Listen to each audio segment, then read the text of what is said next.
Pete Magadini here, and I'd like to welcome you to my studio. And today we're going to talk about stick control. It's one of the most important hand technique books ever written by George Lawrence Stone in the 30s, and it's still one of the most popular drum books out there.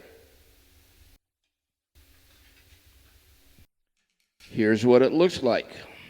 Stick control, George Lawrence Stone, okay? I'm sure we've all seen it. Most of us own it. Okay, so let me tell you what I do with stick control. First of all, instead of the exercises being 2 bars of eighths, I write them down into being 1 bar of 16ths, so we can play them in 4/4 time, and we can play them quickly, but include our bass drum so it's going at a reasonable tempo. So instead of 1 and 2 and 3 and 4 and 1 and 2 and 3 and 4, or 1 and 2 and 1 and 2 and 1 and 2, and we have 1E and a 2E and a 3E and a 4E and a 1E and a 2E and a 3E and a 4E and, okay? And that way, I can pick up the tempo and the feet aren't having to fly along at a rapid, like a quick jazz tempo. We can play more of a rock tempo. So that's one of the reasons I change it. And the other is just, it's just more practical, Like I say, this was written in the 30s. Now it's 2021, and we're not playing those kind of tempos so much in our music now. All right, so number 1 is single stroke starting with the right.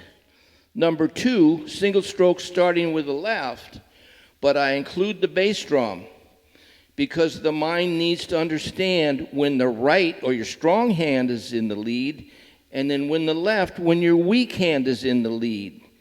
Because sometimes the brain has a hard time understanding when you're putting the weak side with the strong side and when you're mixing them together, okay? So when you're left-handed, all this is just the opposite.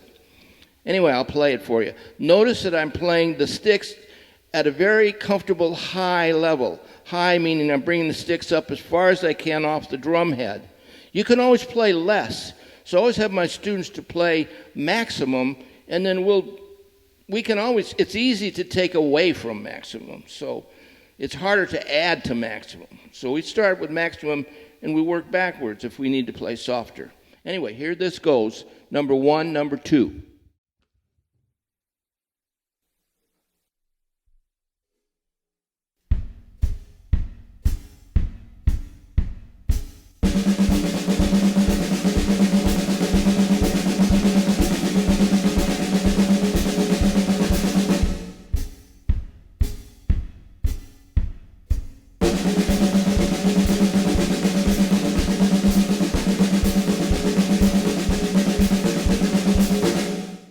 Don't be discouraged if you start with your left hand with your feet playing in 4, and it seems like the left hand wants to be pulled over so the right can pass it and take over the lead part.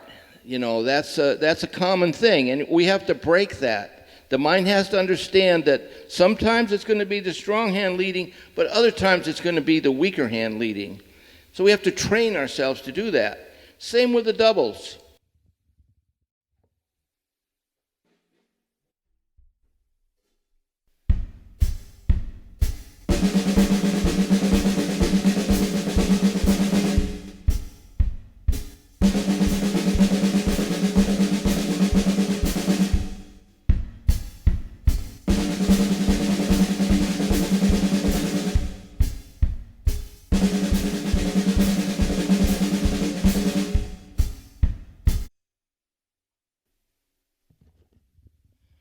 Okay, now we come to maybe the most important 4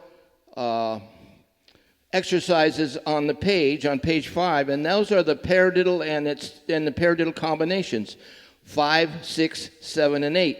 5 being the regular paradiddle, but I put an accent on the first of this because you need the accent because the stick needs the inertia to play through the rest of the paradiddle. Right, left, right, left, left. That's the only way we can get any speed that way. So we're going to play the first one as written, The second one, the double, is in the middle.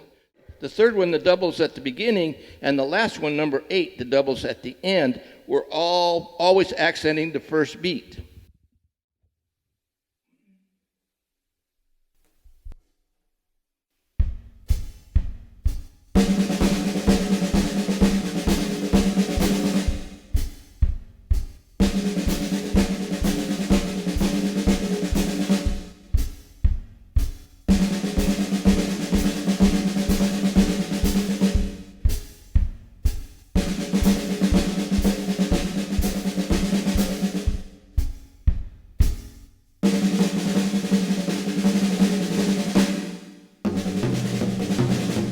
So you can take any one of those paradiddles and play it around the set and find out that there's a lot of interesting combinations.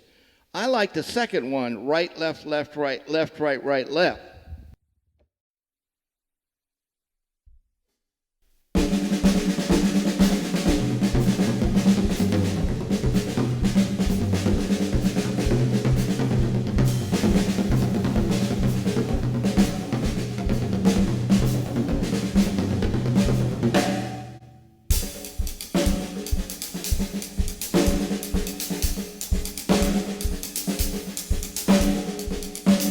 Pretty cool.